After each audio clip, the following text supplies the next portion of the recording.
Halo semuanya, perkenalkan nama saya Rika Yoselin Silaban dari kelas Akuntansi 5A dengan NIM 1905081095. Pada kesempatan ini saya akan menjelaskan tentang sistem informasi akuntansi dengan topik siklus penjualan pada kasus keempat. Pada kasus ini saya akan menjelaskan tentang diagram konteksnya DFD atau data flow diagram, bagan alir atau flowchart, analisis kelemahan pengendalian internal beserta dengan saran analisis pengendalian internal tersebut. Kasus 4, siklus penjualan Jim and Clean. Yang pertama, diagram konteks. Pada diagram konteks diawali dengan subsistem tenaga penjualan. Subsistem tenaga penjualan mengirimkan pesanan ke sistem administrasi pemesanan barang. Pada sistem administrasi pemesanan barang, dilakukan pengiriman slip dan faktur pemesanan serta pengecekan ke gudang. Setelah itu, gudang memberikan feedback kepada sistem administrasi pemesanan barang, yakni laporan persediaan barang dan pengembalian slip yang diberikan oleh sistem administrasi pemesanan barang kepada gudang. Kemudian dilanjutkan ke sistem penjualan. Dalam sistem penjualan dilakukan pengiriman slip faktur ke Departemen Akuntansi. Kemudian Departemen Akuntansi memberikan feedback kepada sistem penjualan berupa pengembalian slip dan laporan pencatatan buku besar. Kemudian sistem penjualan melakukan pengiriman salinan faktur ke Departemen Penjualan. Setelah itu, Departemen Penjualan memberikan feedback kepada sistem penjualan berupa pengembalian salinan dan laporan penerimaan pesanan. DFD level 0. Pada DFD level 0, tenaga penjualan mengirimkan pesanan kepada sistem administrasi pemesanan barang. Kemudian, sistem administrasi pemesanan barang mengecek persediaan dan mengirimkan salinan slip kepada gudang. Kemudian, gudang memberikan pengiriman kembali slip dan laporan barang persediaan. Setelah itu, sistem administrasi pemesanan barang melanjutkan ke sistem pencatatan. Di dalam sistem pencatatan, dilakukan pengiriman salinan faktur untuk buku besar dan file pesanan ke Departemen Akuntansi. Kemudian Departemen Akuntansi memberikan laporan pencatatan pesanan dan pengembalian faktur kepada sistem pencatatan sebagai feedback yang telah dilakukan oleh sistem pencatatan. Kemudian, sistem pencatatan melakukan pengiriman file pesanan kepada Departemen Penjualan. Kemudian setelah Departemen Penjualan menerima file pesanan dari sistem pencatatan, Departemen Penjualan memberikan laporan penerimaan pesanan kepada sistem pencatatan. Kemudian sistem pencatatan melanjutkan ke sistem pengiriman. Di dalam sistem pengiriman, dilakukan pengiriman faktur pesanan kepada Departemen Pengiriman. Kemudian Departemen Pengiriman memberikan laporan pengiriman barang kepada sistem pengiriman. Kemudian sistem pengiriman melanjutkan ke sistem penyelesaian penyesalan penjualan. Lanjut ke DFD level 1. Dalam DFD level 1, pelanggan melakukan pengisian daftar pesanan. Untuk melakukan daftar pemesanan barang, dilanjutkan ke sistem administrasi pemesanan barang. Dalam sistem administrasi pemesanan barang, dibutuhkan data master pesanan dan data master pelanggan. Kemudian dilanjutkan ke sistem proses pencetakan faktur pesanan. Dalam sistem proses pencetakan faktur pesanan dibutuhkan komputer, kemudian dihasilkan faktur dan salinan slip pesanan.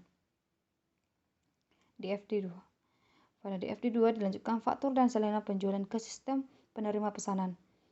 Di dalam sistem penerima pesanan dibutuhkan faktur pesanan. Kemudian dilanjutkan pengecekan barang ke gudang. Di dalam gudang dibutuhkan data master persediaan barang.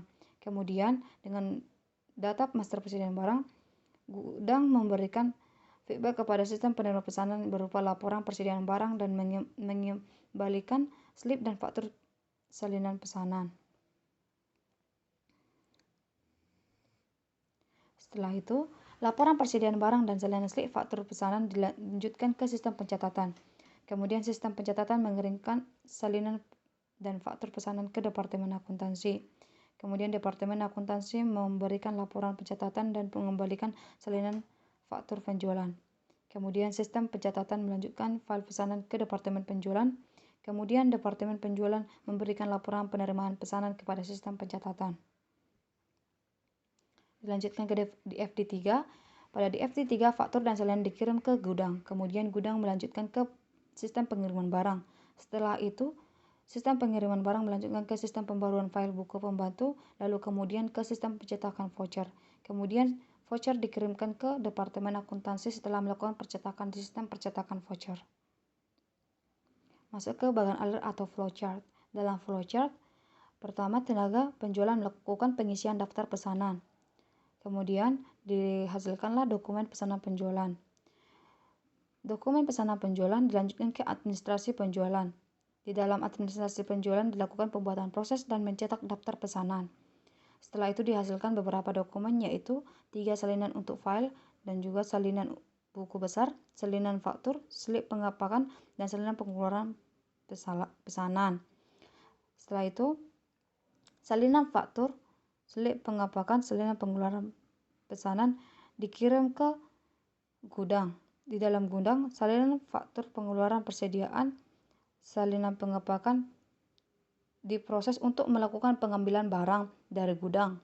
Sementara salinan faktur disimpan di dalam gudang. Kemudian, salinan untuk file dan salinan buku besar dikirimkan ke Departemen Penjualan. Salinan untuk file itu disimpan sebagai file pesanan. Kemudian, salinan buku besar dan salinan faktur dikirimkan ke Departemen Akuntansi. Salinan buku besar dan salinan faktur. Kemudian setelah itu, pada gudang dilakukan pembaharuan file komputer, buku pembantu persediaan, dan mencetak voucher jurnal.